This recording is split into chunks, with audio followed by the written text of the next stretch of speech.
ಥೂ, ನಿನ್ನಂತ ಹೆಣ್ಣಿನ ಕುಲಕ್ಕೆ ಕಳಂಕ ಇದ್ದ ಹಾಗೆ. ಯಜಮಾನ್ರೆ, ಅಮ್ಮೋರ್ನ ಅವಾಗಿಂದ ಬೈತಾನೆ ಇದ್ದೀರಾ, ಇನ್ನು ಎಷ್ಟು ಅಂತ ಬೈತೀರಾ? ದಯವಿಟ್ಟು ಸುಮ್ನೆ ಇರಿ. ನೀನ್ ಸುಮ್ನೆ ಇರೆ. ಕೆಲಸದವ್ರ ತರ ಇರ್ಬೇಕು, ತಲೆ ಹರಟೆ ಮಾಡಕ್ ಬರ್ಬೇಡ. ಈಗಾಗ್ಲೇ ಒಬ್ಳು ಕೆಲಸದವಳನ್ನ ತಲೆ ಮೇಲೆ ಕೂರಿಸ್ಕೊಂಡು ನಮ್ಮನೆಗೆ ಯಜಮಾನಿ ಆಗಕ್ ಹೊರಟಿದ್ದಾಳೆ. ಇನ್ನ ನೀನ್ ಲಿಮಿಟ್ ಅಲ್ಲಿ ಇಲ್ಲ ಅಂದ್ರೆ ನನಗ್ ಬರ್ತಾ ಇರೋ ಕೋಪಕ್ಕೆ ಏನ್ ಮಾಡ್ತೀನಿ ನೋಡು. ಮೇಡಮರ, ದಯವಿಟ್ಟು ಕ್ಷಮಿಸ್ರಿ. ಕಾವೇರಿ ಮೇಡಮ್ ಅವ್ರಿಗೆ ಸಂಕಟ ಆಗ್ತಿರೋದನ್ನ ನೋಡಿ ಈಗ ಏನೇನೋ ಮಾತಾಡಕತ್ತಾಳ. ಕೋಡಿ ನಾಡ್ ಕೋಡಿ, ಸುಮ್ಮನೆ ನಿಂತ್ಕೋ. ಕ್ಷಮಿಸ್ರಿ. ಓ, ನಮ್ ಬೈಗುಳದಿಂದ ಈ ಅಮಾಯಕ ಮುಖದಲ್ಲಿ ಬರ್ತಾ ಇರೋ ಕಣ್ಣೀರನ್ನ ನೋಡಿ ನಿಮಗ್ ಸಂಕಟ ಆಗ್ತಾ ಇದ್ಯಾ? ಆದ್ರೆ ಇವಳು ಮಾಡಿರೋ ಭಯಾನಕ ಕೆಲ್ಸಕ್ಕೆ ನಮಗ್ ಎಷ್ಟು ಅನ್ಯಾಯ ಆಗಿದೆ ಅದು ನಿಮಗ್ ಬೇಜಾರಾಗ್ತಾ ಇಲ್ವಾ?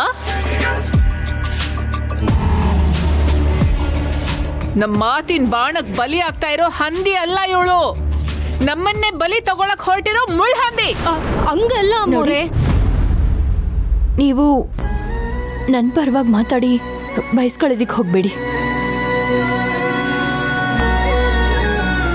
ಅವರು ಕೋಪನ ಆಚೆ ಹಾಕ್ತಾ ಇದ್ದಾರೆ. ಅದು ತಣ್ಣಗಾಗೋವರೆಗೂ ಅವ್ರು ಎಷ್ಟೇ ಬೈದ್ರು ನಾನು ಬಯಸ್ಕೋತೀನಿ. ನನಗೆ ಬೇಜಾರಾಗಲ್ಲ, ನೀವು ಸುಮ್ಮನೆ ಇದ್ಬಿಡಿ. ಆಹಾಹಾಹಾ, ಮಳ್ಳಿ ಮಳ್ಳಿ ಮಂಚಕ್ ಕಾಲೆಷ್ಟು ಅಂದ್ರೆ 3 ಮತ್ತೊಂದು ಅಂದ್ಲಂತೆ. ಹಾಗಾಯ್ತು ನಿನ್ ಕತೆ. ಎಷ್ಟು ಚೆನ್ನಾಗಿ ಬೆಣ್ಣೆಲಿ ಕೂದ್ಲು ತೆಗಿಯೋ ತರ ನಾಟಕ ಆಡ್ತ್ಯಾ.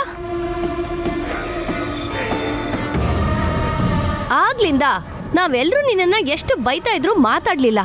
ಈಗ ಆಫ್ಟರ್ ಆಲ್ ಕೆಲ್ಸದವಳನ್ನ ಬೈದಿದ ತಕ್ಷಣ ಮಾತು ಮುತ್ತಾಗೆ ಉದುರ್ತಾ ಇದೆ.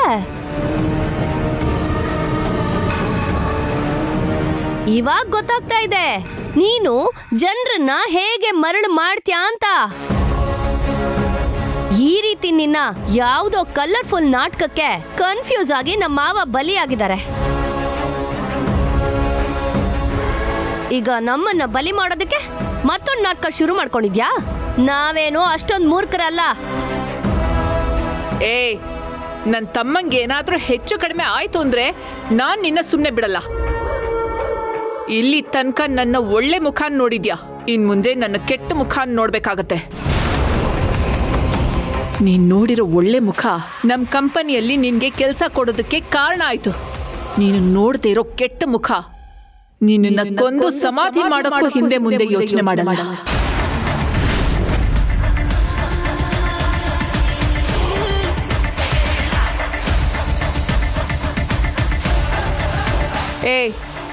ನಿಮ್ಮಿಬ್ರಿಗೂ ಹೇಳ್ತಾ ಇದ್ದೀನಿ, ಕರೆಕ್ಟಾಗಿ ಕೇಳಿಸ್ಕೊಳ್ಳಿ. ಇಲ್ಲಿ ನಡೆದಿರೋ ವಿಷಯ ಏನಾದ್ರೂ ಸ್ವಲ್ಪನಾದ್ರೂ ನಮ್ಮಪ್ಪನಿಗೆ ಗೊತ್ತಾಯ್ತೋ, ನಾನ್ ನಿಮ್ಮನ್ನ ಏನ್ ಮಾಡ್ತೀನಿ ನೋಡ್ತಾ ಇರಿ.